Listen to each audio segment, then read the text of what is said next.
Hello दोस्तों, आपका फिर से स्वागत है अपने चैनल स्टडीज ड्यूटी या मोडोमियो में। हम पढ़ रहे थे राजस्थान में किसान एवं जनजातीय आंदोलन, और उसके अंतर्गत हम अलग अलग रियासतों के आंदोलन देख रहे थे, जिसमें से जो मेवाड़ और जो बूंदी रियासत है उसके आंदोलन हम देख चुके हैं। आज हम देखेंगे अलवर रियासत के किसान आंदोलन। तो अलवर रियासत में जो भी किसान आंदोलन हुए उसको मुख्यतः हम 3 पार्ट में बांट सकते हैं। तो जो पहला पार्ट है वो राजपूत किसानों द्वारा किया गया आंदोलन था, और जिसको नीमू चना किसान आंदोलन भी कहते हैं। तो उससे थोड़ा सा पहले 1921 में भी एक विरोध हुआ था, लेकिन उसको हम इसी में शामिल करेंगे। जो जंगली सुअरों को मारने को लेके अनुमति चाहते थे, उसके लिए विरोध था।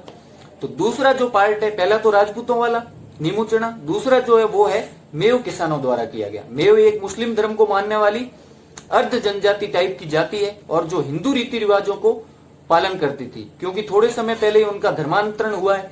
तो वो रीति रिवाज जो परंपराएं हैं वो हिंदुओं वाली रही, लेकिन मुस्लिम धर्म अपना लिया। तो उन मेवों द्वारा दूसरा जो आंदोलन किया गया वो उनके द्वारा था। तीसरा जो है वो प्रजामंडल के अधीन एक किसान आंदोलन हुआ, क्योंकि प्रजामंडल जो था वो शहरों तक, कस्बों तक सीमित था, और उसके जो लक्ष्य थे वो बड़े थे। उनको प्राप्त करने के लिए ग्रामीणों का सहयोग जरूरी था, इसलिए उन्होंने कोई और मुद्दा तो मिला नहीं। तो जो जागीरदार, छोटे जागीरदार और जो मुआफीदार थे, जिनको मुआफी में भूमि प्राप्त हुई थी, उनके अधीन जो किसान काम करते थे, किसान मजदूर काम करते थे, उनके मुद्दों को उन्होंने उठाया। तो ये 3 भाग थे, पहले राजपूत किसानों द्वारा नीमू चना, दूसरा मेव जाति द्वारा, और जो तीसरा है वो अपना प्रजामंडल के अधीन किसान आंदोलन। तो शुरुआत करते हैं।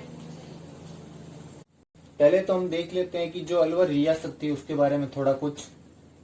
जैसे हमने मेवाड़ वगैरह में देखा था कि कितनी भूमि खालसा थी, कितनी जागीर थी, और खालसा और जागीर का अर्थ तो आपको पता होगा, नहीं तो मैं बता देता हूँ थोड़ा सा वापस कि खालसा डायरेक्ट राज्य के अंडर में, जागीर में जागीरदार होता था, वो भू राजस्व इकट्ठा करके आगे देता था, जबकि खालसा मतलब डायरेक्ट किसके अंडर में आती थी? राज्य के अंडर में, राजा के अंडर में। तो अलवर स्टेट ये जो था, ये जो कछवाहा राजा थे जयपुर के, उनकी कछवा वंश की नरूका शाखा का यहाँ शासन था। नरूका शाखा का यहाँ पे राज था। राजा जो था वो नरूका शाखा का था, कछवा वंश की, जयपुर वालों का वंश था कछवा। उन्हीं में से अलग होके अलवर स्टेट वाले बने थे। और यहाँ पे 2 तरह की भूमि होती थी, एक तो खालसा की और एक जागीर की। तो इसमें से ज्यादातर भूमि जो थी वो खालसा थी। 80% भूमि क्या थी? खालसा, डायरेक्ट राज्य के अंडर में। राज्य अपने अधिकारियों के थ्रू वहां से भू राजस्व इकट्ठा करवाता, जबकि 20% जो थी वो जागीरदारी के अंतर्गत आती थी। अब जागीरदारी में भी ऐसा था कि यहाँ जो जागीरदार थे ना, वो छोटे, मतलब बहुत छोटे छोटे जागीरदार ही थे। कोई इतना मजबूत मतलब जागीरदार या ठिकानेदार नहीं था। इसलिए यहाँ जो आंदोलन हुए वो इतने ज्यादा अपन एक तरह से प्रचंड या कोई विशाल आंदोलन नहीं हुए, क्योंकि अगर छोटे जागीरदार हैं तो वो सामाजिक रूप से तथा अपने जो आर्थिक रूप से इतने ज्यादा मजबूत होते नहीं थे, तो वो क्या शोषण करते किसानों का।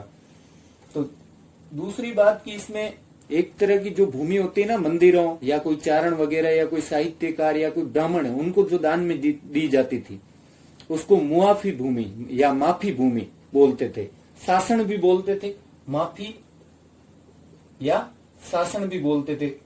अब इसमें भी अलग अलग नाम थे कि किस प्रकार की भूमि किसको दी गई है, चारण को दी गई है या फिर ब्राह्मण को दी गई है, मंदिर को दी गई है। तो माफी भूमि आप याद रखना। तो कुछ माफी भूमि भी थी, और कुछ उसमें अपन देख लेते हैं कि जो विस्वेदारी सिस्टम होता है, एक विस्वेदारी। तो जो जागीरदार थे या जो किसान भी थे ना, अगर इनमें, तो वो ज्यादातर विस्वेदार थे। अब विस्वेदार क्या होता है, ये अपन कोई अगर राजस्व वाली या लॉ वाली कोई कानून वाली चीजें पढ़ेंगे ना, भूमि से संबंधित, या पटवारी वगैरह किसी को पूछेंगे तब अपने को, वैसे तो पटवारी को भी न पता हो ये कोई जरूरी नहीं है, क्योंकि जो अलग अलग राज्य होते थे ना, उनमें अपन भूमि का माप भी अलग अलग लेते हैं। जैसे पंजाब में मरला बोल देते हैं, और राजस्थान में तो अपने बीघा या इस हिसाब से या हल या एकड़ ऐसे बोल देते हैं। और जो अपना यूपी है उसमें बिस्वा बोलते हैं, यूपी में पंजाब, और पंजाब में मरला बोलते हैं। तो वैसे बिस्वा वैसे क्या होता था ये 20वां मतलब 20वां, इसका मतलब है 20वां।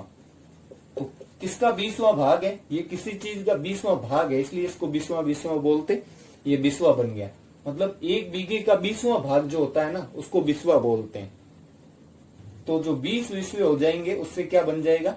1 बीघा बन जाएगा, क्योंकि 1 बीघे का 20वां भाग क्या होता है? 20वां। और उसी से ये नाम पड़ा है बिस्वेदार। अब इससे इसका कोई खास मतलब नहीं है। जैसे जमीन, तो जमीन की जो मतलब बहुत सारी, अगर जिसके पास जमीन हो तो उसको अपन बोलते हैं ना जमींदार, वैसे ही बिस्वेदार था। तो ये बिस्वेदार वो होता था जिसको किसी भी जमीन पे मतलब कम से कम उसके पास 1 बिस्वा तो होना ही चाहिए, और उसको जमीन पे स्थायी मालिकाना हक होता था। स्थायी रूप से मालिकाना भूमि अधिकार देते थे उसको, भूमि अधिकार। अब इसमें क्या होता था? स्थायी मालिकाना जो हक है या भूमि अधिकार है, इसमें क्या चीज उसको मिलती थी? तो इसमें यही था कि जैसे अब गिरवी रख सकता था, गिरवी मतलब बंधक रखना किसी के पास, या फिर वसीयत लिखना कि अपने से आगे वाले को भाई वंशानुगत होना। तीसरी चीज की बेच भी सकता था। ऐसे कुछ अधिकार दे रखे थे, वो बिस्वेदार कहलाते थे। जैसे अपन अगर राजस्थान जो अपना काश्तकारी अधिनियम 1955 पढ़ेंगे ना, जो आरएस वगैरह की तैयारी करते हैं, तो उसमें आपको ये वर्ड मिलेगा, इसकी परिभाषा पूछ लेते हैं। तो वो बिस्वेदार होते थे। तो ज्यादा जो किसान थे ना, ज्यादातर वो भी बिस्वेदार थे। तो बिस्वेदार में क्या होता था? यहाँ की जमीन का एक बार मूल्यांकन या फिर जो होता है अपना बंदोबस्त कर लेते थे और फिक्स कर देते भाई इतना आपको भू राजस्व देना है। जैसे ब्रिटिशों ने कई पद्धतियां चलाई थी भू राजस्व फिक्स करने की, तो उस प्रकार अब इस्तमरार, ऐसा भी बोलते हैं कई लोग, इस्तमरार या इस्तमरारी पद्धति, और उस आदमी को बोल देते हैं इस्तमरार दार, नाम ही कुछ ऐसा है, इस्तमरार दार या बिस्वेदार। ये 2 वर्ड है, कुछ भी आए वो सेम ही है। इसमें भी क्या है, उसको कुछ स्थायी रूप से मतलब स्वामित्व का हक होता है या मालिकाना हक। अब हिंदी में बोले तो स्वामित्व बोल सकते हैं, स्वामित्व। तो स्थायी स्वामित्व का भूमि अधिकार होगा ना, वो बिस्वेदार कहलाते थे। तो ज्यादातर किसान यहाँ बिस्वेदार थे और भूमि का बंदोबस्त करके भू राजस्व भी ठीक से रहता था। तो इतनी ज्यादा यहाँ परेशानी नहीं थी जितनी अन्य राज्यों में थी ना, उसके तुलना में यहाँ के किसान मतलब एक तरह से खुश थे या खुशहाल थे, क्योंकि जागीरदार छोटे थे, मोटे थे नहीं, इसलिए शोषण था नहीं। लेकिन ऐसा भी नहीं है कि शोषण न के बराबर था। थोड़ा सा तो ये अपना अंग्रेजों का जो औपनिवेशिक या उपनिवेश बनाने की जो प्रकृति शुरू से थी, तो अंग्रेज थोड़ा बहुत तो करते थे, अंग्रेज शोषण थोड़ा बहुत जागीरदार भी करते थे। और 10% भाग में मुश्किल से बेगार प्रचलित थी, ज्यादा नहीं थी, 10% भाग में। तो आपको एक बात मैं ये इसलिए बोल रहा हूं कि यहाँ जागीरदार इतने ताकतवर नहीं थे, इसलिए यहाँ शोषण नहीं था, तो यहाँ पे इतना बड़ा कोई आंदोलन नहीं हुआ। तो अब आगे देख लेते हैं कि इसके जो आसपास जो पढ़ते थे ना, वो कौन पढ़ते थे? दिल्ली, आगरा, पंजाब और संयुक्त प्रांत जो अब यूपी है, संयुक्त प्रांत, ये इसके आसपास पढ़ते थे। तो इस वजह से ये अंग्रेजों के अंडर में थे, तो इस वजह से ये मतलब काफी एक तरह से विकसित भी था किसान, मतलब यहाँ के लोग विकसित भी थे। तो अब आगे पढ़ते हैं कि क्या हुआ, जो आंदोलन हो गया या छोटा मोटा जो भी हुआ, लेकिन यहाँ जो कांड हुआ वो बहुत बड़ा था। आंदोलन भले ही छोटा मान सकते हैं इसको। तो यहाँ पे क्या हुआ, अलवर में भूमि बंदोबस्त किया गया, क्योंकि मैंने बताया था ना कि बिस्वेदार है, उनसे भू राजस्व लेने के लिए क्या करवाया गया? भूमि बंदोबस्त। तो 3 बार यहाँ पे भूमि बंदोबस्त हुआ था। अगर किसी चीज को पढ़ना है फिर तो डिटेल में पढ़े ना, तभी अपने को पूरी बात समझ आती है। इसलिए मैं ये बता रहा हूं कि 3 भूमि बंदोबस्त हुए थे। पहला भूमि बंदोबस्त जो पाउलेट ने किया था, दूसरा MFO डायर ने किया था, और तीसरा किया था अपने यहाँ के थे पंडित जी NL टिक्को। तीन लोग थे, पाउलेट, MFO डायर और पंडित NL टिक्को। अब कब हुआ? तो ये 1876 में हुआ था। अब ये 1899, अब मैं ये बोलूंगा कुछ बोलने लग जाएंगे 1900, तो 1900 में इसकी फाइनल रिपोर्ट आई थी, तो यह अपन बोल सकते हैं 1900 में हुआ। कुछ 1900 बोलते हैं, कुछ 1899, लेकिन भूमि बंदोबस्त शुरू हो जाता है, भूमि मापते हैं, सब कुछ देखते हैं, उसके बाद भू राजस्व फिक्स होता है। टाइम लगता है, एक खेत को मापने में पटवारी कितना टाइम लगाता है और कितनी रिश्वत लेता है। तो फिर ये तो एक मतलब पूरी रियासत में करना था, तो फाइनल रिपोर्ट 1900 में आई थी और ये हुआ था 1922 में। अब कुछ लोग 1923-24 भी बोलते हैं, लेकिन 1922 में हो गया था। और इसकी जो दरें थी ना, जो इन्होंने भू राजस्व की दरें फिक्स की, वो 1923-24 में लागू होने वाली थी। ठीक है, तो ये 3 भूमि बंदोबस्त हुए थे। अब इसमें एक आपको एक इंटरेस्टिंग बात बता देता हूं। ये MFO डायर, तो डायर का नाम तो आपने सुना ही होगा, क्योंकि डायर और हिटलर जैसे नाम तो बच्चे बच्चे ने सुन रखे होते हैं। तो डायर नाम सुनते ही जलियांवाला बाग हमारे दिमाग में आता है। तो इस कितनी खास बात है कि इस अलवर किसान आंदोलन में भी जो हत्याकांड होगा ना, एक किसानों का हत्याकांड होगा, उसको उसकी जो तुलना है वो अपने जो जलियांवाला बाग है उससे की जाएगी। और इसमें जो एक नाम आता है, जब अपन ये पढ़ रहे हैं तब भी एक MFO डायर आता है। तो ये डायर भी जलियांवाला बाग से ही संबंधित है। अब आप बोलोगे कि संबंधित क्या है, वो भी तो डायर ही था जिसने गोलियां चलवाई, लेकिन 2 डायर थे। इंपॉर्टेंट और इंटरेस्टिंग बात यही है कि जलियांवाला बाग जो हुआ था वहां 2 डायर थे और एक ही जगह। ऐसी बात नहीं है कि जलियांवाला बाग के टाइम गोलियां चलाने वाला एक था और एक कहीं और था। दोनों अमृतसर में थे, बस एक गोलियां चलवा रहा था वहां उस बाग में उपस्थित था और एक उस वक्त अमृतसर में था, इतना फर्क है। तो जो गोली चलाने वाला था, जिसने गोलियां चलाई, ये बंदूक बन गई है जैसी तैसी, ठीक है, तो जिसने गोलियां चलवाई वो तो था R डायर। अब पूरा नाम भी वैसे मेरे को इसका पता है, लेकिन अपने कोई काम की चीज तो है नहीं और अंग्रेजों के नाम भी काफी लंबे होते हैं। रेजिनाल्ड डायर, इसका नाम था रेजिनाल्ड डायर। वैसे तो रेजिनाल्ड एडवर्ड हैरी डायर ऐसा कुछ था, ठीक है, लेकिन R डायर से याद रखेंगे। और ये है MFO डायर, ये तो है R डायर, ये है O डायर। ये कौन है? O Dior. तो इसको छोटे में अपन लिख देते हैं O डायर। तो ये तब क्या कर रहा था, इसने तो गोलियां चलवाई उस बाग में, ये तब अमृतसर में लेफ्टिनेंट गवर्नर था। एक तरह से आप ये मान लो गवर्नर था, मतलब अमृतसर का जो प्रशासक था ना वो ये था। तो गोलियां चलाने के बाद इसने वहां उसको मतलब इन्फॉर्म तो किया ही होगा ना कि भाई मैंने ऐसा काम कर दिया, अब क्या करूं। तो इसने उस जलियांवाला बाग में इसके द्वारा गोलियां चलाने को सही ठहराया था। इस आदमी ने, इस O डायर ने, गोलियां तो इसने चलवाई, लेकिन बाद में इसने उसको उचित ठहराया कि हाँ सही किया जो किया। तो O डायर तब लेफ्टिनेंट गवर्नर था, कहां का? अमृतसर का। और ये तो गोलियां चलाने वाला था, इस कर्नल था वैसे, और उस वक्त इसको brigadier general, temporary brigadier general उस वक्त बना रखा था, गोलियां चला रहा था तब। वैसे ये कर्नल R डायर और ये था लेफ्टिनेंट गवर्नर O डायर। तो यहाँ जिसने भूमि बंदोबस्त किया वो कौन था? O Dyer. 1900 में यहाँ था, 1919 में जलियांवाला बाग कांड हुआ, तब ये अमृतसर में लेफ्टिनेंट गवर्नर था। फिर जो गोली मारी थी ना उधम सिंह को, वो इसी को मारी थी, O डायर को। इसको बुलाया कि O डायर, इसने पीछे देखा और गोली मार दी। R डायर ने तो वैसे गोलियां चलवाई, उसको तो मारी नहीं, लेकिन कि तू ज्यादा ही सही ठहरा रहा था ना उसको। उधम सिंह वहां गए होंगे, पूछा होगा भाई डायर कौन है, जैसे अपने लोगों को भी पता नहीं होता ना कि वही डायर होगा जिसने गोलियां चलवाई। तो 90% या मेरे को तो लगता है 98% लोग यही समझते हैं कि ये वही डायर है जिसने गोलियां चलवाई, जिसको उधम सिंह ने मारा। लेकिन उधम सिंह ने तो उसको सही ठहराने वाले को मारा था, न कि गोलियां चलवाने वाले को। तो अपन बात करते हैं अपने किसान आंदोलन की। थोड़े दूर चले गए, लेकिन इंटरेस्टिंग फैक्ट था तो बता दिया मैंने। अब इसमें क्या होता है, जो पहला ये बंदोबस्त होता है ना, इसमें ब्रिटिश पद्धति के अनुसार बंदोबस्त किया जाता है। और क्या किया जाता है कि नगद में भू राजस्व चुकाना तय किया जाता है इस बंदोबस्त में, और खालसा क्षेत्र में ये तय कर लिया जाता है। एक तो क्या किया जाता है, ब्रिटिश पद्धति के अनुसार बंदोबस्त, ये कोई मतलब इतना हेडेक लेने जैसी चीज नहीं है, बस बता रहा हूं। और दूसरी चीज इसने तय की, नगद भू राजस्व, नकद भू राजस्व खालसा क्षेत्र में।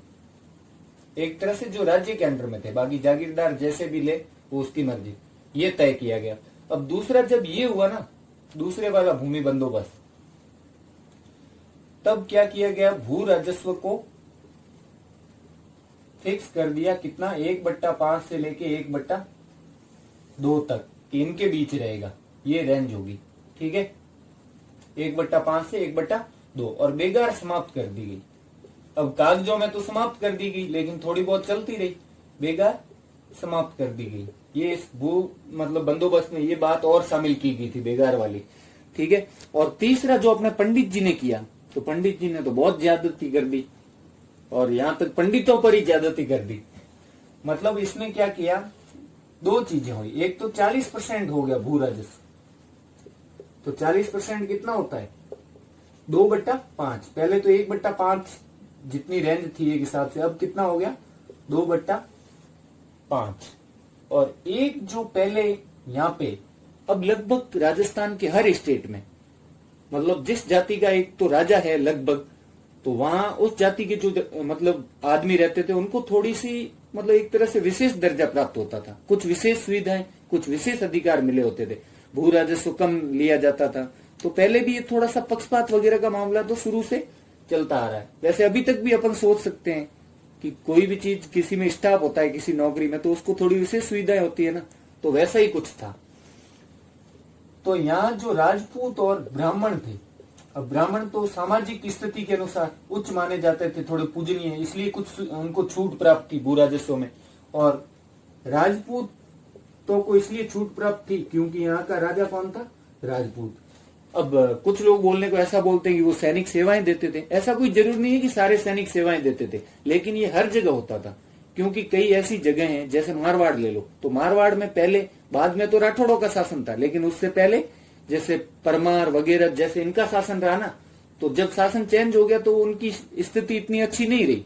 कहीं कहीं परमार खेती करते थे, बहुत गरीब भी थे, या जो पहले राजा थे वो उनके जाति के लोग, तो उनको कम से कम कि भाई है तो राजपूत, पहले इनका शासन रह चुका है कभी, तो इनको इतना मत गिराओ, तो उन्हें थोड़ी छूट दी जाती थी। तो इस वजह से जो उनकी जाति का राजा था, इसलिए उनको थोड़ी सी छूट प्राप्त थी। और ब्राह्मणों को सामाजिक स्थिति के अनुसार, और थोड़े लोग तो सामान्य उनको सैनिक सेवा भी देते थे, इसलिए भी उनको छूट थी। तो ये छूट, इसमें जो जातिगत भेद था ना इन जातियों में और दूसरी जातियों में, थोड़ा सा फर्क रखा हुआ था ना भेद, वो समाप्त कर दिया। इनका विशेष दर्जा एक तरह से समाप्त कर दिया, विशेष दर्जा, क्योंकि इनको विशेष सुविधाएं प्राप्त थी, ये समाप्त कर दिया। तब फिर इनको भाई खटक गई। अब जैसे अपन किसी आदमी को रोज कोई पैसे मांगने पर पैसे देते जाएं और किसी एक दिन नहीं दे तो गुस्सा हो जाता है ना वो, वैसे तो ये नहीं सोचता कि इतने दिन दिए हैं, लेकिन किसी एक दिन नहीं देने पे वैसे ही।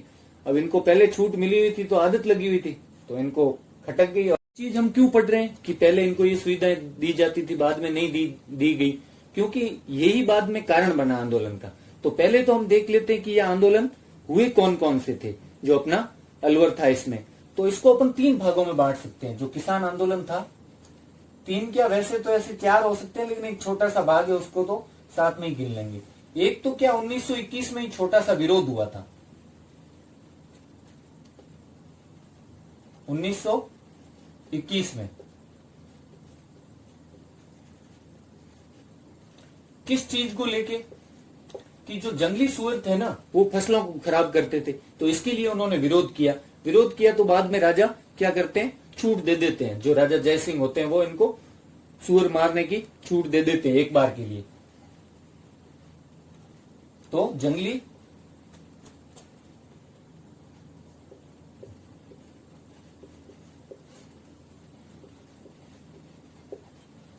सुअर की मारने की अनुमति को लेके हुआ था और दे दी गई, तो ये एक बार के लिए बंद हो गया। ठीक है। उसके बाद दूसरा जो आंदोलन है वो राजपूत किसानों द्वारा हुआ था। जैसे अपन ने देखा बिजोलिया वगैरह, ये धाकड़ द्वारा, फिर खालसा क्षेत्र का था मेवाड़ का, वो जाटों द्वारा, और फिर ये जो अपना क्या बोलते हैं बूंदी वाला था तो ये गुर्जरों द्वारा। वैसे ये जो अलवर वाला था, मेनली जो किसान आंदोलन था बीच का, वो राजपूत किसानों द्वारा हुआ। और इसको कई लोग नीमूचना किसान आंदोलन भी बोलते हैं। तो नीमूचना वाला किसके द्वारा हुआ?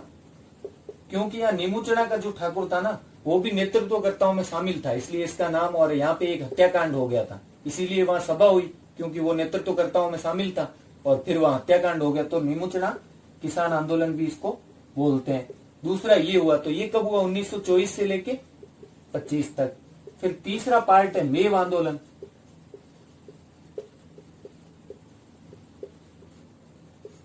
मेवात क्षेत्र में तो वैसे पूरे में ही आंदोलन फैल गया था एक टाइम के लिए। तो ये मेव आंदोलन जो हुआ था, ये 1932 से लेके 34 के बीच हुआ। और फिर जो चौथा था ना, वो था प्रजामंडल के नेतृत्व में या प्रजामंडल के अधीन उदारवादी आंदोलन, प्रजामंडल का उदारवादी आंदोलन। तो ये अपन एक तरह से उसमें पढ़ लेंगे जब प्रजामंडल पढ़ेंगे अलवर का। तो कौन कौन से हो गए, ये तो छोटा सा था, इसको गिनते नहीं, तो 3 भागों में बांट सकते हैं। और ये प्रजामंडल में पढ़ेंगे, ये इसके साथ ही एक तरह से शामिल मान लो। तो 2 आंदोलन ये है, ठीक है। तो अपन स्टार्ट करते हैं कि जब तीसरे भूमि बंदोबस्त में राजपूत और ब्राह्मणों का विशेष दर्जा समाप्त हो गया और भू राजस्व 40% कर दिया, तब भाई जो छोटे जागीरदार थे और जो बिस्वेदार थे, उन्होंने विरोध किया। छोटे जागीरदारों ने इसलिए विरोध किया कि उनको पहले जब भू राजस्व तय होता था तो थोड़ा सा वो ज्यादा लेते थे 1-2% किसानों से, ताकि वो खुद भी पास में कुछ रखते, और राजा तो उनका हिस्सा तय करके रखता ही था, लेकिन उससे थोड़ा सा ज्यादा लेते ताकि अपना खर्चा चलाने के लिए, जेब खर्च। ऊपर से क्या बढ़ा दिया तो आगे वालों से उतना ज्यादा भू राजस्व नहीं मांग सकते थे, और किसानों को देने में भी तकलीफ होती, और जागीरदार समझते भी थे कि इतना ज्यादा तो कैसे मांगे और किसान देंगे नहीं, तो इसलिए जागीरदार उनके साथ थे ही। और दूसरी बात कि राजपूतों के विशेष दर्जे छीने गए, अधिकार छीने गए, तब भी छोटे जागीरदार गुस्सा थे इस बात से भी, और बिस्वेदार जो थे वो भी नाराज थे भू राजस्व बढ़ने के कारण। तो इस वजह से इन दोनों ने मिलकर आंदोलन किया, छोटे जागीरदारों ने। कितनी खास बात है, बाकी जगहों तो जागीरदारों या राज्य के विरोध में आंदोलन हुआ था, कोई जागीरदार शामिल नहीं था। यहाँ तो जागीरदार भी खुद भी आंदोलन में शामिल थे, किसानों के आंदोलन में। और किसान कौन से? जो भूमिपति थे या बिस्वेदार थे, राजपूत। कौन? राजपूत। मेनली ये राजपूत किसान आंदोलन ही था, राजपूत जाति का ही था। जागीरदार भी राजपूत थे और किसान बिस्वेदार भी राजपूत थे। इसलिए कुछ लोग समझते हैं कि ये तो मतलब उनको विशेष दर्जे को लेकर किया गया था, उन्हें तो विशेष जो छूट दी गई थी उस वजह से। तो कुछ लोग इसको अपना किसान आंदोलन मानते भी नहीं है कि जब राजा और जागीरदारों में आपस में विरोधाभास हो गया किसी बात को लेके कि भाई हमारा एक तरह का जो प्रिविलेजेस थे, हमारे जो विशेष सुविधाएं थी वो छीन ली। अब लोग तो बेचारे की भू राजस्व और बेगारी से मरे जा रहे हैं, वो किसान आंदोलन ने, ये थोड़ी ना है कि हमारी विशेष सुविधाएं छीन ली। लेकिन ऐसा नहीं है। जब अपन इसका पढ़ेंगे, या फिर एक चीज सोच सकते हैं कि कुछ किसान तो ऐसे भी रहे होंगे ना जो राजपूत थे, लेकिन इतने ज्यादा उनके पास धन दौलत या इतने ज्यादा संपन्न नहीं थे। और खास बात थी कि यहाँ छोटे जागीरदार किसानों पे ज्यादा सख्ती भी नहीं कर सकते थे, क्योंकि ये खुद भी इतने समर्थ नहीं थे। तो ये अब 1924 में हल्के हल्के की बैठ के और सभाएं शुरू कर देते हैं, इस चीज का विरोध करने के लिए शुरू कर देते हैं। लेकिन राजा उनपे कोई ध्यान नहीं देता, इग्नोर कर देता है पूरी तरह। फिर ये क्या होता है कि जनवरी 1925 में एक अखिल भारतीय क्षत्रिय महासभा अधिवेशन होता है दिल्ली में। जनवरी 1925 में अखिल भारतीय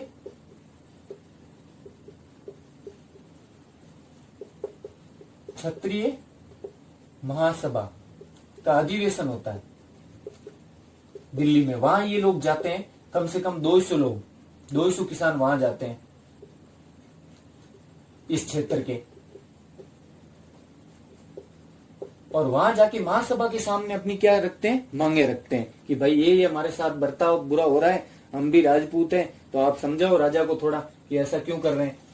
तो वो मांगे रखते हैं उनके सामने, उनके समक्ष, और सहायता करने की अपील करते हैं कि भाई आप हमारा सपोर्ट करो। और साथ ही उस अधिवेशन में ये जो लोग होते हैं, ये अपनी समस्याओं और मांगों का एक पर्चा छपाते हैं, एक पैम्पलेट प्रकाशित करवाते हैं। और उस पैम्पलेट का क्या नाम होता है? पुकार।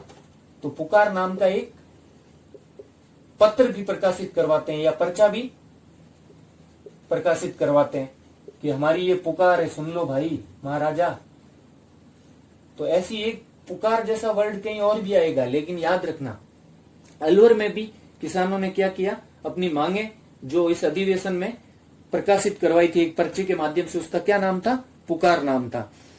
तो उसके बाद ये वापस आते हैं और वापस आके कि भाई अब पहले तो राजा को थोड़ा समझा लेते हैं, उनके सामने मांगे रख देते हैं, क्या पता अकल आई जाए, मान ही जाए। तो वो राजा जयसिंह के सामने, राजा जयसिंह भी इतने बुरे आदमी नहीं थे कि आंदोलन इनके विरुद्ध हो रहा है तो बुरे आदमी थे। राजा जयसिंह ने भी खूब अच्छे काम किए थे, जो बाल विवाह बंद करवाना, अनमेल विवाह थे, बुढ़ा और बच्ची का ऐसे विवाह हो जाते थे, वो बंद करवाना, हिंदी भाषा को राजकीय भाषा बनाया था राजा जयसिंह अलवर के जो थे। और साथ ही जो भरतपुर के जाट राजा थे किशन सिंह, उन्होंने भी, और दोनों के साथ एक ही फिर गति हुई थी, दोनों को पद से हटा दिया गया था। अंग्रेजों से भी इनकी कम बनती थी। तो जयसिंह के सामने ये किसान क्या करते हैं, मांगे रखते हैं, एक मांग पत्र पेश करते हैं, इसको भेजते हैं मांग पत्र। कौन, जो ये किसान होते हैं वो, उनमें इनकी मांगे लिखी रहती है। अब इनकी मांगे होती क्या क्या है वो थोड़ी सी अपन देख लेते हैं। तो पहली मांग तो साफ ही दिख रही है, साफ और सिंपल, कि भू राजस्व कम करो। वैसे ये इनकी पहली मांग नहीं थी, उसमें तो शायद, उसमें तो पहली यही होगी, भाई हमारा विशेष दर्जा क्यों समाप्त किया, लेकिन भू राजस्व कम कर दो हमारा। दूसरी बात कि हमारा जो विशेष सुविधाएं थी, या हमारी विशेष सुविधाएं या विशेष दर्जा था, वो मान लो आप, विशेष दर्जा वापस लौटाया जाए, विशेष जो सुविधाएं उन्हें मिल रही थी। प्लस हमसे जो है ना, मतलब हम राजपूतों से क्या किया जाए, जो भू राजस्व है उसकी दर थोड़ी सी कम रखी जाए, कम दर से लिया जाए, मतलब फेवरेबल रेट से थोड़ा सा कम करके, जैसा कि पिछले बंदोबस्त में था। कैसा लेना है कम, जैसा कि ये तो एक तरह से विशेष सुविधा ही होगी, लेकिन अलग से उन्होंने पेश की थी कि ये हमारी खास मांग है, जैसा कि पिछले बंदोबस्त में हुआ था वैसे कम दर से लिया जाए, या अलग दर रखी जाए हमारे लिए। और साथ ही जो पशु चारागाह है, सार्वजनिक पशु चारागाह या राजकीय पशु चारागाह है, या जो अपन बोल सकते हैं आरक्षित वन है जिसमें पशु चराने के लिए भेजते थे, तो चराई कर हमसे न लिया जाए। एक तरह से क्या नहीं लेना है, हमसे चराई कर न लिया जाए। अब कुछ ये भी बोलते हैं, मतलब इसकी जगह कि भाई अगर हमारे पशु नहीं चरते हैं ना राजकीय पशु चारागाह में, तो उनसे कर न लिया जाए। तो उनसे तो वैसे ही नहीं लेते थे, लेकिन राजपूतों ने अपना विशेष सुविधा के लिए ये कहा कि भाई हमारा जो चराई कर है वो हमसे न लिया जाए। या फिर आप अगर लिखना है लंबी वर्डिंग में थोड़ा सा, तो ये लिख सकते हैं कि जिनके पशु राजकीय पशु चारागाह में नहीं चरते या सार्वजनिक पशु चारागाह में नहीं चरते,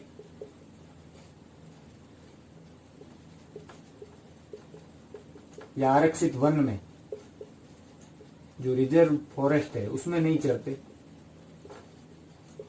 उनसे पशु चराई कर न लिया जाए। तो ये भी उनकी मांग थी। और साथ ही था कि बेगार खत्म करो पूरी तरह से, क्योंकि उन जागीरदारों के साथ किसान भी तो थे शामिल, ऐसे थोड़ी ना कि सिर्फ जागीरदारों जैसी मांग रखेंगे। तो बेगार खत्म हो, जहां भी थोड़ी बहुत बेगार चालू है वो पूरी तरह से क्या होना चाहिए, खत्म होनी चाहिए। और एक मांग और थी कि जो भूमि है, मैं थोड़ा सा ऊपर का मिटा देता हूं वहां वाला,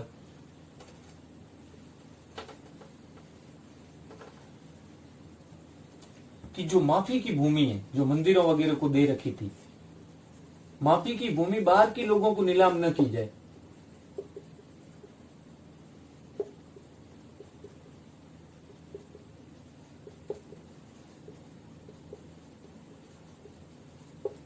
माफी की भूमि है वो क्या नहीं होनी चाहिए, बाहर के लोगों को नीलाम नहीं की जाए। और जो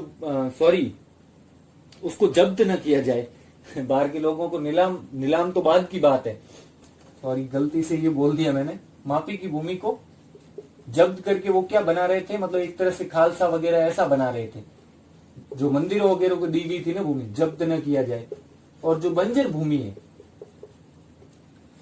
रात के 3:30 बज रहे हैं ना, इसलिए दिमाग आउट हो रहा है। जो बंजर भूमि है जहां पे खेती नहीं होती, जोतते नहीं है, ऐसे ही पड़ी है, मतलब बिना जोती गई भूमि, बिना जोती गई भूमि, तो उसको बाहर वाले लोगों को नीलाम न की जाए, लोगों को नीलाम न की जाए।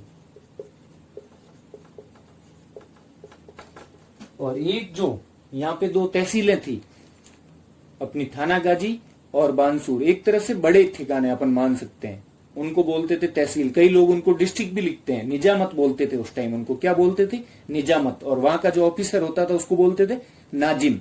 तो वो अपने लिए तो तहसीलदार हुआ ना। अब कुछ लोग उसको डिस्ट्रिक्ट लिखते हैं निजामत को, तो वो कलेक्टर मान लेते हैं, लेकिन अपने को तो नाम याद रखना है पुराना।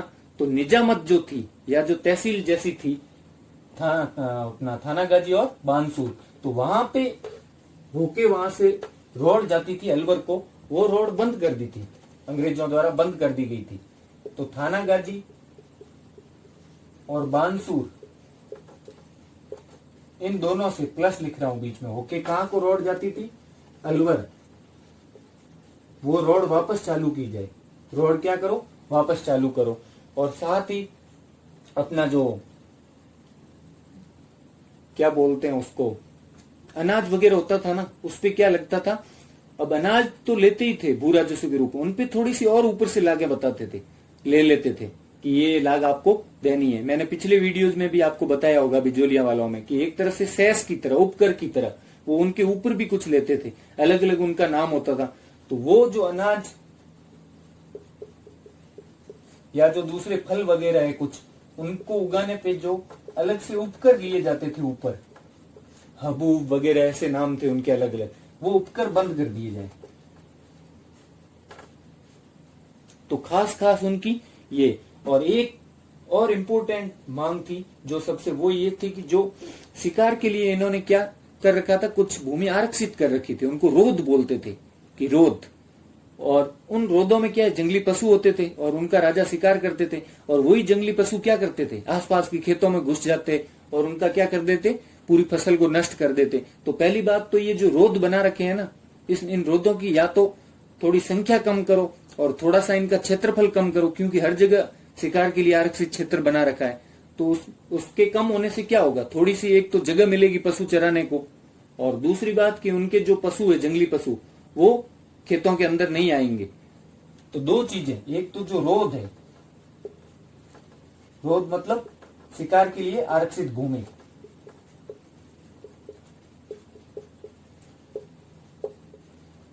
तो रोध को कम किया जाए। क्या करना है, कम। ये नीचे का तीर लगाया, इसका अर्थ क्या मानना है, रोध को कम किया जाए।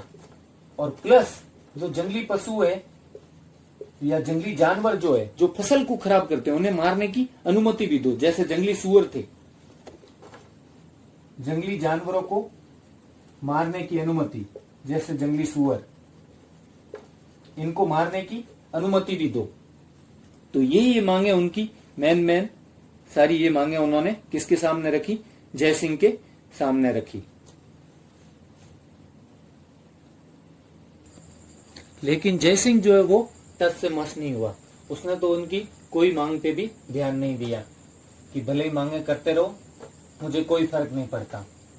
तब फिर राजपूत किसानों ने क्या किया कि भाई अपन एजीजी राजपूताना के सामने मांगे भेज देते हैं, उनके सामने पेश करते हैं। तो वो एजीजी राजपूताना जो था, agent to the governor general, उस एजीजी के सामने भी उन्होंने क्या किया, मांगे रखी। एजीजी राजपूताना जो था उसके सामने भी अपनी मांगे रखी, कि बाद में कहीं ये नहीं कहे अंग्रेज की भाई राजा को बोला, मुझे बताना चाहिए था ना, मैं कर देता, कि आपने ऐसा क्यों किया। तो कहीं बाद में उलाहना न दे दे, इसलिए पहले उसको भी एक बार उसके के आगे भी ये पर्चा करके आ जाते हैं मुंह के आगे, भाई देख लिए मांगे नहीं मान रहे, वापस दे, अब आंदोलन शुरू करते हैं। तो इसका कोई फायदा नहीं हुआ, उल्टा राजा गुस्सा हो गया कि अच्छा वहां चले गए, यहाँ आना चाहिए था, मैं मानता जब भी मानता, अब वो मान लेगा तो क्या हो जाएगा। ऐसे राजा उनसे गुस्सा हो गए, और जब गुस्सा हुए तो सामने किसान कौन से कम थे कि जब तक हमारी मांगे नहीं मानी जाएगी हम भू राजस्व नहीं देंगे, जब तक मांगे स्वीकार नहीं होगी तब तक भू राजस्व नहीं देंगे।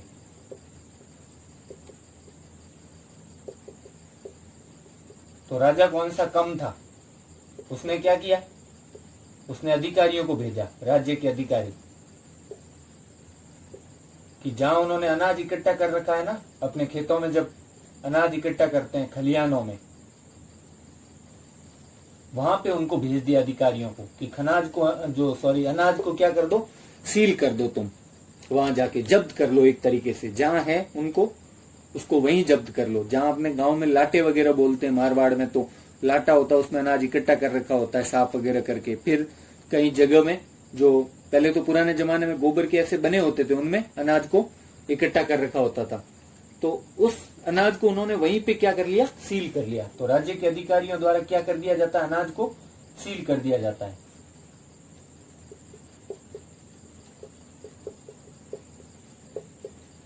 लेकिन फिर किसान कौन से कम थे, उन्होंने उनको बलपूर्वक वापस छीन लिया, भगा दिया इनको, भागो यहाँ से, मेहनत हमने की है, ऐसे कैसे छीन लोगे। तो बलपूर्वक वो उनसे वापस अपना अनाज छीन लेते हैं। अब जब ये बात होती है तब राजा को समझ में आ जाता है, भाई है तो किसान भी कम नहीं, तब तो अब कुछ करना पड़ेगा। और ये कुछ कर रहे हैं, मेरे को लग रहा है ऐसा। और वो किसान भी करना स्टार्ट कर देते हैं, क्या हथियार इकट्ठा करना स्टार्ट करते हैं, भालेन बंदूकें लाओ भाई, काफी दिनों से जंग लग रहा है, अब थोड़ा इनको काम ले लेते हैं। तो राजा के जो वफादार थे ना, वो भी उनके विरोधी हो गए थे इस बात पे कि हमारी मांगे नहीं मान रहा।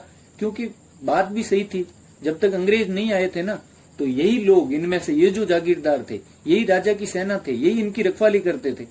और आज हमारी कोई मतलब एक तरह से नजरअंदाज किया जा रहा है। चलो अब इनको दिखाते हैं।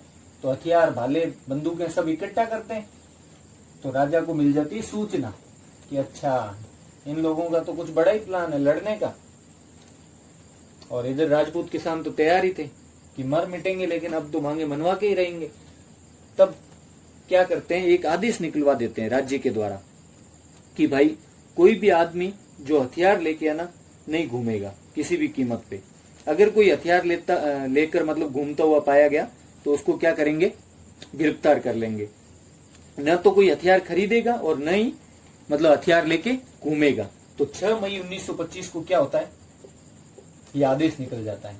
तारीखों में नहीं जाना है, मैंने आपको पहले भी कहा है, बस ज्यादा से ज्यादा याद रखो तो मई 1925, क्योंकि तारीख का क्वेश्चन कोई एक आएगा पेपर में, सब थोड़ी आएंगे। बस जो आंदोलन का साल है ना, उतना तो याद रह ही जाता है, कई बार पढ़ते हैं तब। तो 6 मई 1925 को क्या होता है, आदेश निकलता है कि थानागाजी, बानसूर और अपना राजगढ़, बहरोड, नारायणपुर, जो केंद्र थे किसान आंदोलन के, उन जगहों पर यह आदेश लागू किया कि 1 महीने तक कोई भी न हथियार खरीदेगा और न हथियार लेके घूमता हुआ पाया जाएगा। न हथियार लेके घूमेगा और न ही खरीदेगा, ये चीज वो आदेश में निकाल देते हैं। फिर भी वो तो हथियार लेके घूमना बंद नहीं होते, और बाद में क्या तय करते हैं, एक सभा, और लोग वहां नीमूचना में आना इकट्ठा होते, क्योंकि नीमूचना का जो ठाकुर था वो भी इनके इस आंदोलन के नेतृत्वकर्ताओं में शामिल था। इसलिए नीमूचना में एक सभा आयोजित करवाई जाती है। और नीमूचना की कौन सी तहसील में था तब, बानसूर जो तहसील थी, मैंने बताया था ना, थानागाजी और बानसूर 2 प्रमुख केंद्र थे इस आंदोलन के। तो बानसूर में एक नीमूचना गांव था, वहां पे राजपूत किसान इकट्ठा होने लगते हैं धीरे धीरे। और जब राजा को यह पता लग जाता है कि भाई नीमूचना में नींबू और चना लगा दिए गए, नींबू मिर्च लगा दिए, शुभारंभ कर दिया है किसका, आंदोलन का। जैसे अपने कोई काम होता है नजर न लगे उसलिए नींबू और ये मिर्च लगा देते हैं ना, वैसे ही नींबू चना गांव में नींबू मिर्च लगा के सभा स्टार्ट कर दी। और नींबू चना कहाँ था, बानसूर में। तो लोग इकट्ठा होकर सभाएं करने लगते हैं। तो जैसे ही सभा की सूचना मिलती है तो राजा क्या करता है, एक आदमी को भेजता है, या अपन बोल सकते हैं उनको समझाने के लिए एक ग्रुप को भेजता है। और ग्रुप का जो नेतृत्व करता कौन होता है, वो होता है जनरल रामभद्र ओझा। वैसे ये कोई एक तरह से समझाने कुछ नहीं किया, ये एक तरह से अपन बोल सकते हैं जैसे अपनी रॉ एजेंसी है, इंटेलिजेंस एजेंसियां होती है ना, जासूसी करने जाती है, या फिर कभी कोई झगड़ा होता है तो उसमें से कोई एक आदमी जाता है ना दूसरी जगह देखने की कितने लोग है, भाई पंगा होगा तो कम से कम संभाल पाएंगे या नहीं। तो वो पहले इनकी जासूसी करने आता है, एक तरह से वास्तविक बात यही होती है। लेकिन किताबों में तो अपन यही लिखेंगे ना कि उनको समझाने भेजते हैं। तो जो 7 मई है, 7 मई 1925, इस दिन क्या होता है, उस जनरल रामभद्र ओझा, इसको बोला ओझा, मतलब तू जा, जांच करके आ कितने लोग हैं। तो रामभद्र ओझा, तो वो चले गए वहां पे और उन्होंने पूरी पता कर लिया, इतने इतने लोग हैं। राजा को आके बता दिया कि वो तो मानने को तैयार नहीं है, बस तैयार ही खड़े हैं कि आओ हम तो लड़ेंगे, बस खून भले ही बह जाए। तब राजा वहां पे पूरी की पूरी मिलिट्री भेज देता है। कितने समय बाद, पूरे 1 सप्ताह बाद, मतलब 14 मई को, 7 मई को ये समझाने आता है और 14 मई 1925 को वहां पे क्या करता है, मिलिट्री भेज देता है। वैसे ये 13 मई को आती है और 13 मई की रात को वहां पहुंच जाती है। 14 मई के सुबह उनको, किसानों को बोलते हैं मत करो सभा, और बाद में वो उनपे फायर कर देते हैं। तो वैसे तारीख अपने को 14 मई याद रखनी है, आते भले ही 13 मई को, लेकिन हत्याकांड वाली तारीख याद रखनी है। कब आए न, कब सोए न, कब पिए न, कब खाए, वो थोड़ी देखना है। तो इसलिए हत्याकांड की तारीख थी वो कौन सी थी, 14 मई। तो 14 मई को यहाँ मिलिट्री क्या करती है, इन पे बिना वार्निंग दिए गोलियां चला देती है इस सभा पर। और गोलियां चलाने का आदेश देने वाला हर एक हत्याकांड में कोई न कोई था, तो यहाँ पे भी कौन था, कमांडर छाजू सिंह। कमांडर छाजू सिंह नाम का आदमी यहाँ पे क्या करता है, गोलियां चलाने का आदेश दे देता है। और नई नई बंदूकों से गोलियां चलाई जाती है, एक तरह की मशीन गन से। वहां काफी लोग मारे जाते हैं और काफी लोग घायल भी हो जाते हैं। तो छाजू सिंह की वजह से, कमांडर छाजू सिंह,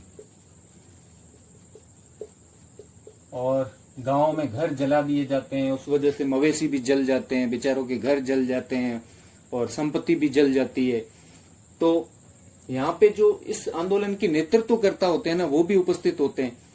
तो कई जगह तो सिर्फ 2 नाम ही लिखे मिलते हैं।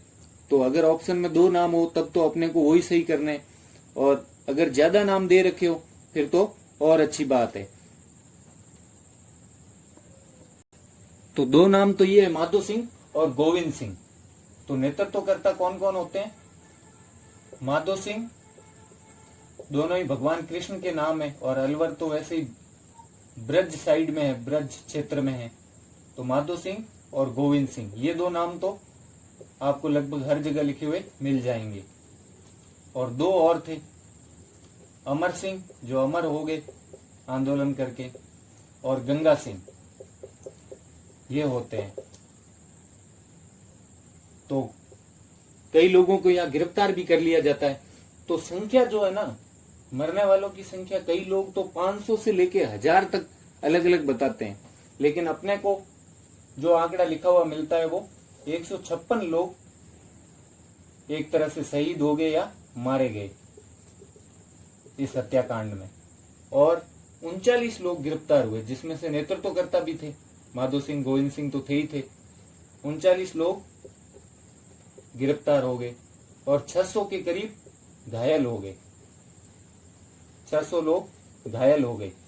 तो ये इतना सारा हुआ। उसके अलावा मवेशी मरे वो अलग, संपत्ति जो नष्ट हुई वो अलग, घर जलाए गए वो अलग।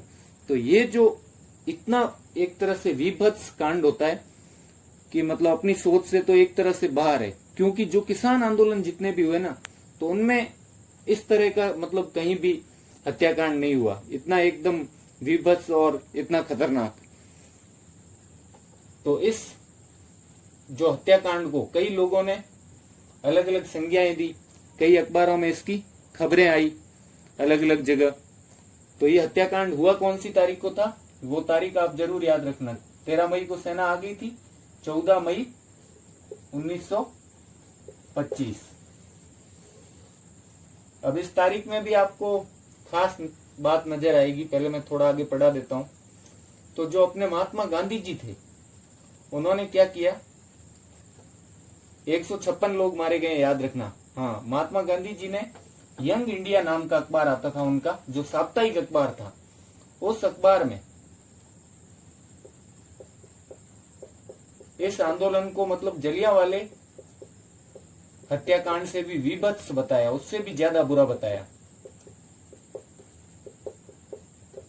से भी विभत्स। और इसको क्या नाम दिया? दोहरी डायर शाही। क्या नाम दिया? दोहरी डायर शाही। वहां डायर ने चलवाई थी गोलियां, ये बात मैं पहले कर चुका हूं। और ये किस अखबार में? यंग इंडिया नाम के अखबार में। यंग इंडिया जो साप्ताहिक अखबार था गांधी जी का।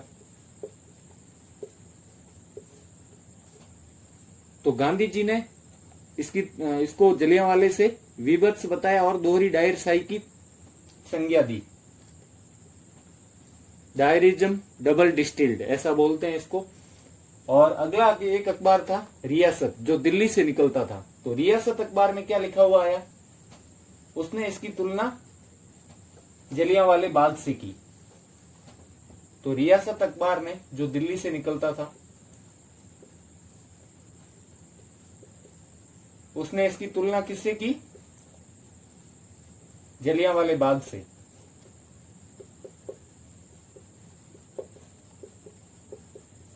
बाग हत्याकांड से। ये रियासत अखबार ने की, गांधी जी ने यंग इंडिया में की। इसके अलावा जो तरुण राजस्थान था अखबार, जो राजस्थान सेवा संघ की ओर से भी निकलता था,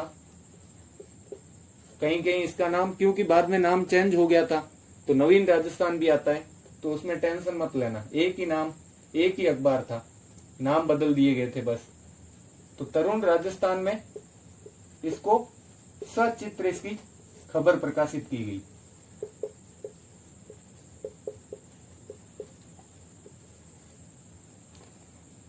तो तरुण राजस्थान में क्या आया? इसकी सचित्र इसकी खबर। कौन सी तारीख को? 31 मई का जो अंक था। तारीख भी अगर याद रखनी हो तो 31 मई के अंक में, 31 मई 1925 के अंक में। 14 मई को घटना हुई।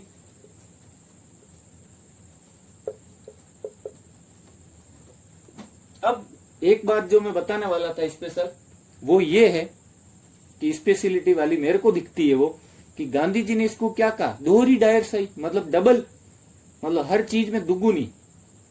इससे मतलब एक तरह से दुगुना क्या होता है? एक का दुगुना क्या होता है? 2 होता है। तो मतलब 1 + 1, एक को एक जोड़ने पर। तो इसकी तारीख भी कुछ ऐसी है। जलियांवाला बाग कब हुआ था? 13 अप्रैल 1919।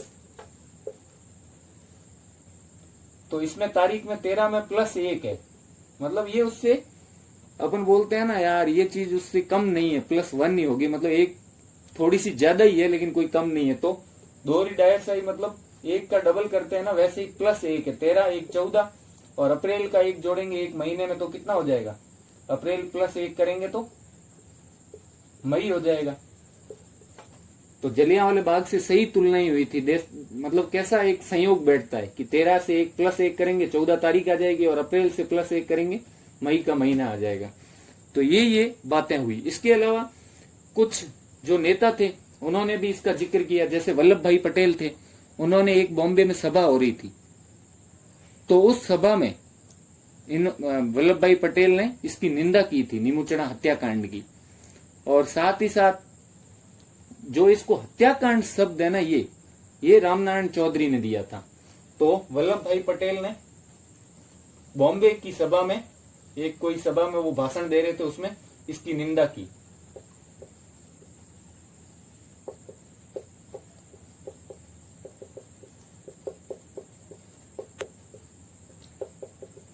सभा में निंदा की इस हत्याकांड की।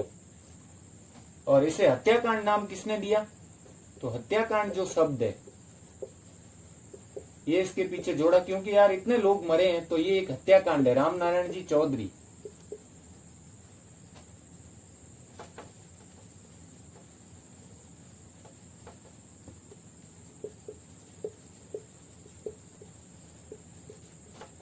अब इस हत्याकांड पे इसकी जांच के लिए कई समितियां और कई आयोग भी बनाए गए। जैसे एक तो अलवर के राजा ने ही बनाया आयोग, और उस आयोग में देखो कैसी विडंबना है। जो आदमी एक तरह से इस हत्याकांड का जो हत्याकांड करने में जिसका एक तरह से मुख्य भूमिका थी, जो बोल सकते हैं ना मुख्य गुंडा, वो छाजू सिंह को ही मानते थे क्योंकि गोलियां उसने चलवाई, कमांडर। उसी को अलवर राज्य ने उस आयोग में डाल दिया, जांच आयोग में, छाजू सिंह को। तो जो जांच आयोग राज्य की ओर से बनाया गया,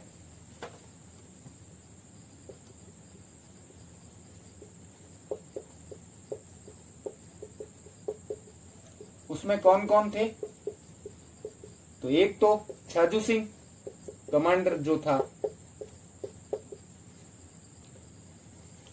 दूसरा जो आदमी था वो था लाला रामचरण, ये जज थे सिविल कोर्ट में, और ये कमांडर थे। और एक और आदमी था सुल्तान सिंह,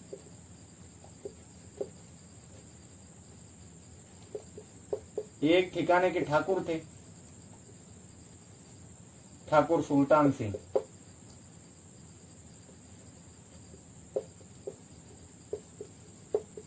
नाहरपुर के ठाकुर थे ये, अगर ठिकाने का नाम भी याद रखना हो तो। इन 3 लोगों का आयोग बना। लेकिन इस आयोग ने क्या किया?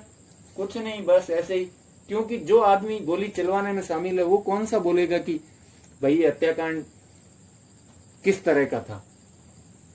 तो एक चीज इन्होंने बोली, मतलब एक तरह की लीपअप होती की, इन्होंने कुछ नहीं किया कि बस 13 लोग मरे, 12 घायल हुए, ऐसी चीजें इन्होंने बताई। 60 मवेशी मरे, 15,000 का नुकसान हुआ, ये चीजें इन्होंने बताई। जबकि बाद में एक जांच आयोग और बनाया गया, जो एक तरह की, मतलब औपचारिक रूप से नहीं, किसी के द्वारा नहीं बनवाया गया, राष्ट्रीय स्तर पर जो अपने नेता थे उनके द्वारा, जो राष्ट्रीय आंदोलन चला रहे थे उनके द्वारा एक बनाया गया जांच आयोग या समिति। उसके अध्यक्ष थे मणिलाल जी कोठारी। तो राष्ट्रीय स्तर पर अनौपचारिक, औपचारिक नहीं था, एक तरह का अनौपचारिक था, जांच आयोग बनाया गया या जांच समिति। और उसमें कौन कौन थे? एक तो मणिलाल जी कोठारी अध्यक्ष थे ये,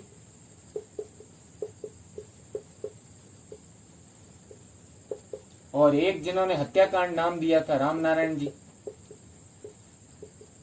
चौधरी, ये थे इसके सचिव। तो आपको याद रखना, एक तो राज्य वाला कि छाजू सिंह, लाला रामचरण, सुल्तान सिंह, और एक राष्ट्रीय स्तर वाला मणिलाल जी और रामनारायण जी। तो ये आयोग बनाए गए। अब लेकिन जो राज्य वाला आयोग था उसने तो कुछ नहीं बताया, इसने भी जरूर ऐसा फर्क बताया कि जैसे राज्य ने तो बिल्कुल 12-13 ये संख्या बताई थी कि 13 मरे, 12 घायल हुए, थोड़े बहुत गायब बताए, मिसिंग कि इतने लोग, वो भी 30-40 के करीब, ज्यादा नहीं, और बाकी की 60 मवेशी मरे और घर जलाए गए थे। और जिन लोगों को पकड़ा था, गिरफ्तार 39 लोग हुए थे, मैंने आपको पहले ही संख्या बता दी थी। तो उनको भी एक तरह से पुलिस ने प्रताड़ित किया कि तुम ये लोग बोलो कि भाई ये जो घर जले है ना, ये तो हमारे किसी आग लगाने के कार्य से जल गए, हम कोई घर का कार्य कर रहे थे। कितनी बचकानी बात है ये। उनको पीट पीट के ये एक तरह से वो मजबूरन स्वीकार करवा रहे थे। तो इन्होंने बताया कि मवेशी जो थे वो 71 थे और जो नुकसान हुआ वो 50,000 के करीब हुआ, ऐसी संख्याएं इन्होंने भी बताई। लेकिन मरने वालों का आंकड़ा इन्होंने एक बार ओपन नहीं किया था, जबकि मणिलाल जी कोठारी एक बार लखनऊ में भाषण दे रहे थे बाद में, तो वहां उन्होंने जरूर कहा था कि अगर मेरा अनुमान सही है लोगों के मरने की संख्या के बारे में, अगर मेरा अनुमान सही है, फिर तो अलवर के राजा को इस पे गिल्टी होनी चाहिए, मतलब पूरी जिंदगी अफसोस रहेगा, उस पे एक तरह का कलंक लगा रहेगा। ये बात उन्होंने जरूर कही थी लखनऊ के भाषण में। और तब उन्होंने ऐसा बताया था कि 96 के लगभग लोग मरे हैं। अब लेकिन अपने को संख्या याद रखनी है, वो है 156। तो ये बात उसके बाद हुई। अब जांच आयोगों द्वारा तो कुछ होना नहीं था, क्योंकि ये तो अनौपचारिक था, राज्य वाले ने कुछ किया नहीं। लेकिन जो राजा थे जय सिंह, वो खुद गए, नीमू चढ़ा गए कब? 18 नवंबर को वो वहां गए 1925, और वहां जाके उन्होंने कुछ घोषणाएं की, जैसे कि जो भू राजस्व है वो पुराना भूमि बंदोबस्त जो लागू उसी के अनुसार देना है। अब जो नया हुआ है ना, जिसमें भू दरें बढ़ी हुई है, भू राजस्व की दरें बढ़ी हुई है, उसके अनुसार नहीं देना आपको। और तब तक नहीं देना जब तक कि ये जो नया आया है ना बंदोबस्त तीसरा, इसकी एक्सपायरी डेट नहीं आ जाती, तब तक आप दूसरे वाले के अनुसार देना। मतलब टाइम पीरियड तो चलेगा तीसरे बंदोबस्त वाला, लेकिन आप जो भू राजस्व देंगे वो दूसरे वाले की दरों के अनुसार देंगे। तो भू राजस्व पुराने मतलब सेकंड बंदोबस्त के अनुसार।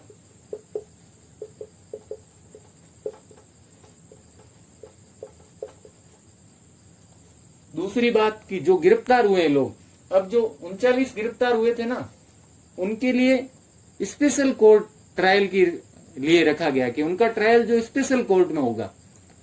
कितनी चाल खेली थी उन्होंने कि उनको कुछ भी करके उनको बुरी सजाएं देनी थी।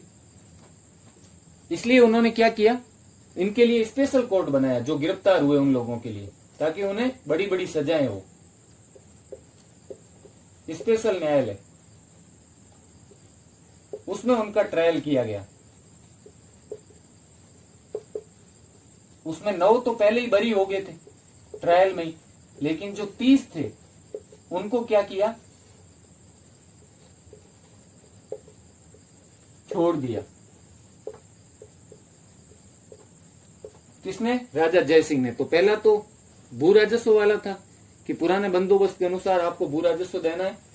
दूसरा, जो गिरफ्तार हो चुके हैं और जिन्हें सजाएं दी गई है भारी भारी, 30 लोग, 9 तो पहले ही बरी हो गए थे, लेकिन 30 लोग थे उनको छोड़ दिया, गिरफ्तार 30 को छोड़ दिया। तीसरी चीज, जिनके घर में कोई भी आदमी उसमें मारा गया इस हत्याकांड में, एक तरह से मानवीय क्षति हुई है, तो उस प्रति आदमी के अनुसार उनको प्रत्येक घर को 128 रुपए दिए गए।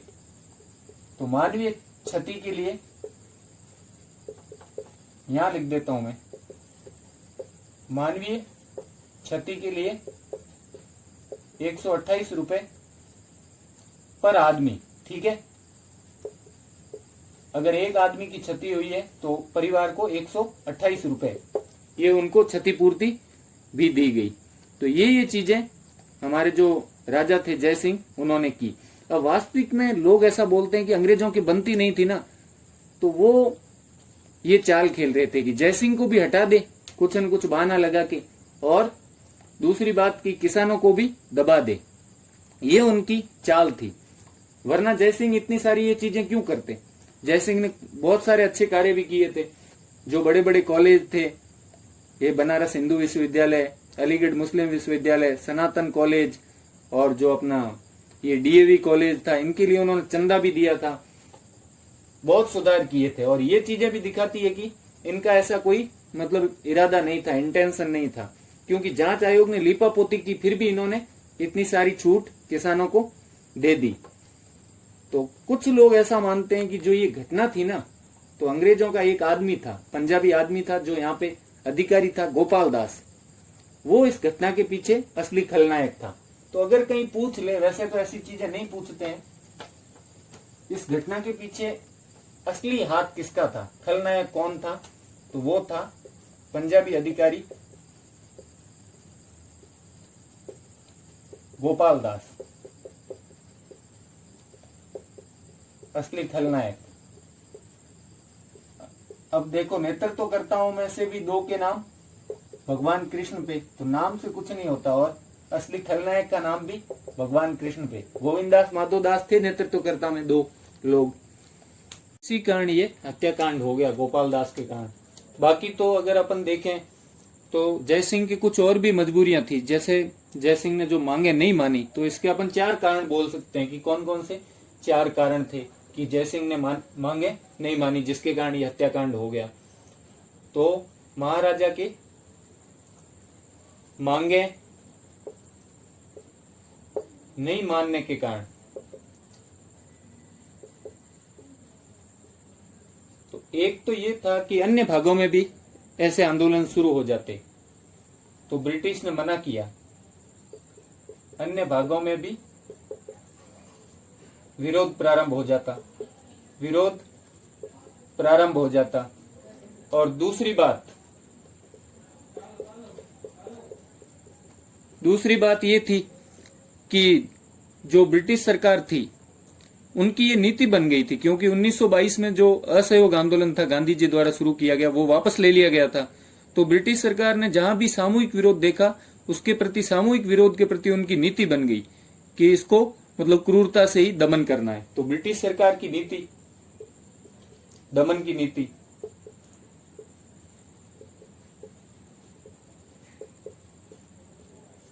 असहयोग आंदोलन के वापस लेने से के बाद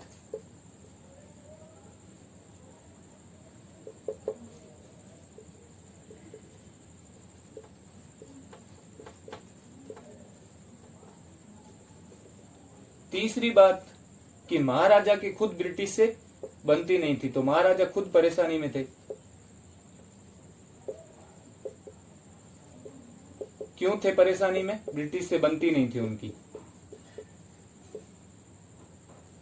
मतभेद। तो 3 कारण तो ये हो गए। और चौथा एक और कारण था कि जो ये बंदोबस्त हुआ था, भूमि बंदोबस्त, उसमें सुधार नहीं किया जा सकता था। इसीलिए भी उन्होंने सोचा कि अब तो भूमि बंदोबस्त हो गया है तो इसमें सुधार नहीं हो सकता। तो भूमि बंदोबस्त में या भू बंदोबस्त में सुधार नहीं किया जा सकता। बंदोबस्त में सुधार या संशोधन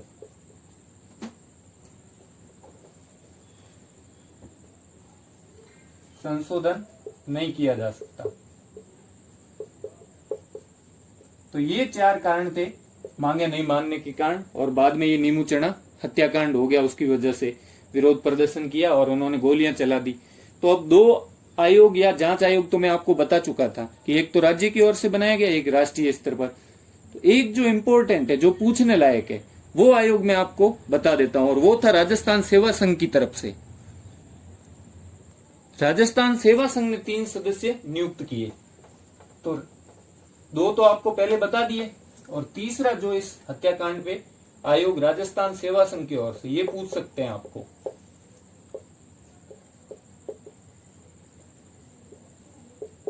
की ओर से बनाया गया जांच आयोग। तो उसमें 3 सदस्य थे। पहले तो एक थे कन्हैयालाल कलंत्री।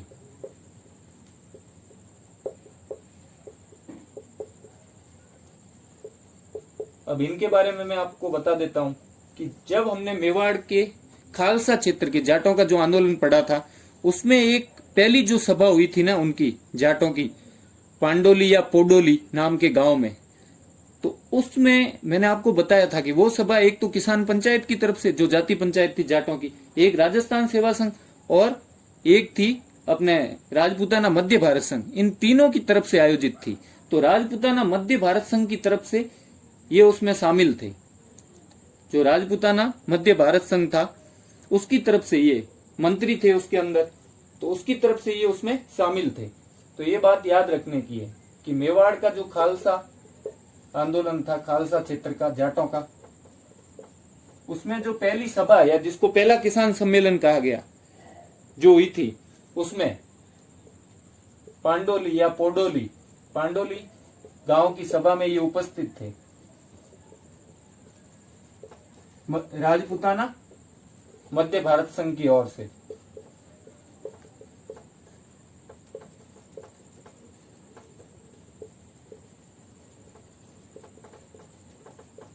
राजपूताना मध्य भारत संघ की ओर से कन्हैयालाल जी कलंत्री, क्योंकि वो इन 3 के बोलते हैं ना, कोई 3 समूह मिलके किसी सभा को आयोजित करते हैं। तो एक तो राजस्थान सेवा संघ था, एक जाटों की जाति पंचायत, और तीसरा ये था। तो इसकी तरफ से ये वहां पे उपस्थित थे। ये पॉइंट भी थोड़ा याद रखना। दूसरे थे हमारे हरि भाई किंकर, जो राजस्थान सेवा संघ के संस्थापकों में से एक थे। जो संस्थापक थे ना स्टार्टिंग में, उनमें से एक थे। तो हरि भाई किंकर, ये पहले भी जो अपने सभा हुई थी बूंदी किसान आंदोलन में, जो सभाएं हुई थी उनमें भी ये उपस्थित रहते थे। हरिभाई किंकर संस्थापकों में से एक थे। किसके? राजस्थान सेवा संघ के। क्योंकि जो राजपूताना मध्य भारत संघ और राजस्थान सेवा संघ इनके सदस्य मिलते जुलते ही थे, सेम ही थे। ये मतलब एक ही प्रकार के जो लोग थे, पथिक जी और इन बजाज जी, इनकी तरफ से ये बनाए गए थे। और तीसरे थे हमारे लादूराम जी जोशी।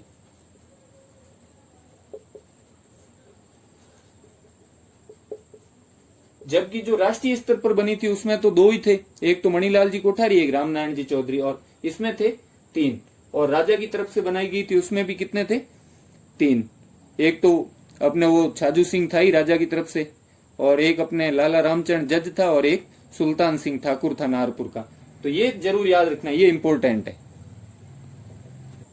अब 2 छोटी मोटी चीजें वो और बता देता हूं, इसी से संबंधित है। एक तो मैंने आपको कहा था कि यहां से जब हत्याकांड हुआ 156 मरे, 39 को गिरफ्तार किया, उन 39 के लिए स्पेशल कोर्ट चलाया गया। तो अपन उसको स्पेशल कोर्ट कैसे बोल सकते, क्यों उसको स्पेशल कोर्ट कहा गया?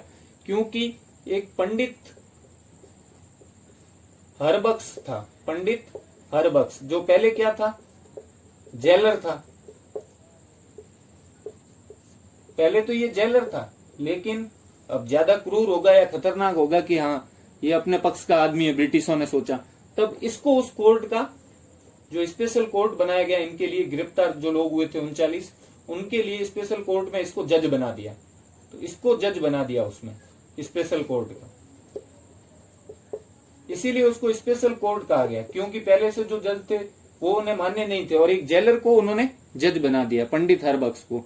और एक कहीं कहीं लिखा हुआ मिलता है, कहीं पूछ भी ले, सीता देवी नाम की एक युवती या औरत बोल सकते हैं, वो थी। उसने क्या किया था, जब गोलियां चली तो भी लोगों को ललकारा था, किसानों को, कि भले ही गोलियां चलाए या कुछ भी, कितना भी अत्याचार करे, हम जो भू राजस्व है वो बढ़ा हुआ भू राजस्व कभी नहीं देंगे, मतलब अधिक लगान हम नहीं देंगे। तो वो थी सीता देवी। किसान था एक रघुनाथ, उसकी बेटी थी।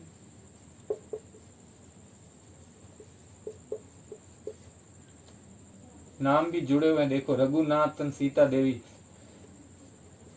ये किसान था, इसकी बेटी थी, और इसने क्या किया? किसानों को प्रेरित किया, ललकारा कि अधिक लगान नहीं देना है।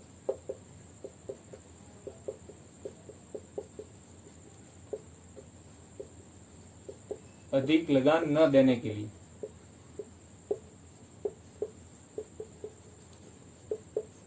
तो ये था अपना अलवर का जो राजपूत किसानों द्वारा किया गया आंदोलन और नीमूचना हत्याकांड।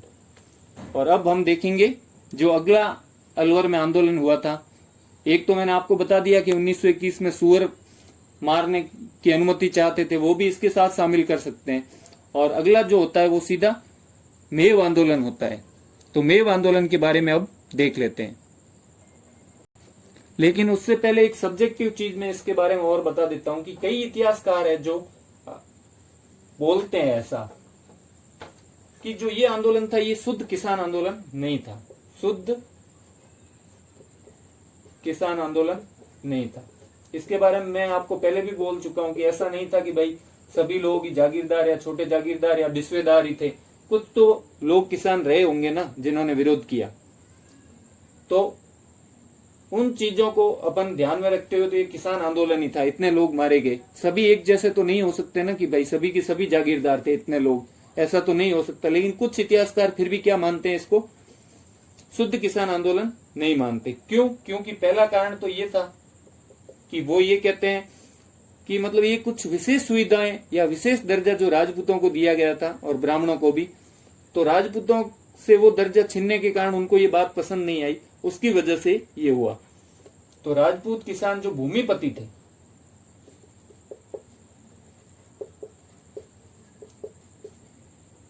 उनके द्वारा हुआ विशेष सुविधाएं छीनने के कारण। तो विशेष सुविधाएं उनसे छीन गई, उसको लेके ये हुआ था।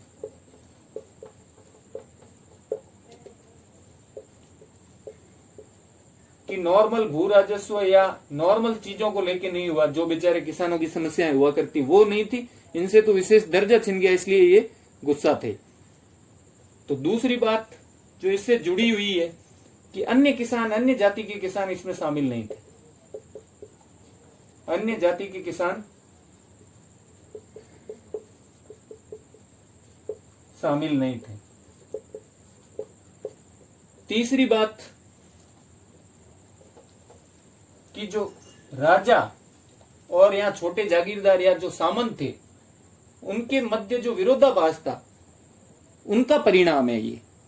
उनके मध्य विरोधाभास के कारण ये आंदोलन उत्पन्न हुआ। तो राजा और सामंतों के विरोधाभास के फलस्वरूप या उसकी उपज है, ये विरोधाभास की उपज है ये आंदोलन।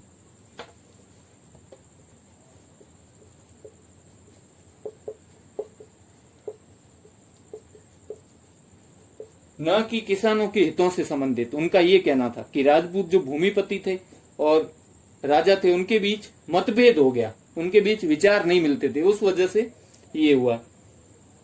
और चौथा कि ये स्वार्थों मतलब विशेष छूटों से जुड़ा हुआ था, स्वार्थों से या विशेष छूटों से जुड़ा हुआ था कि हमें विशेष छूट दो, बाकी जातियों में भले वो भू राजस्व लगे लेकिन राजपूतों से सेकंड बंदोबस्त वाला ही भू राजस्व लो, उनका विशेष दर्जा जो है वो बरकरार रखा जाए, उन्हें उनके बराबर न समझा जाए बाकी जातियों के। विशेष छूटों को लेके ये आंदोलन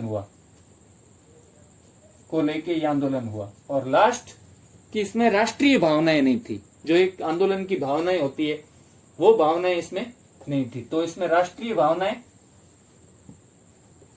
भावनाओं का अभाव था।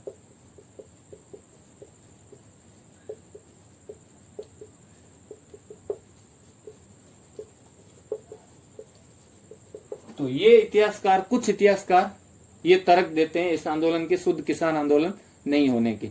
लेकिन इतना बड़ा हत्याकांड, 156 लोग, और वास्तव में तो ज्यादा ही मरे होंगे, इतने सारे मवेशी घायल, गिरफ्तार, घर जला दिए गए, उस हिसाब से तो चाहे कैसा भी रहा हो सब के सब लोग तो जागीरदार हो नहीं सकते।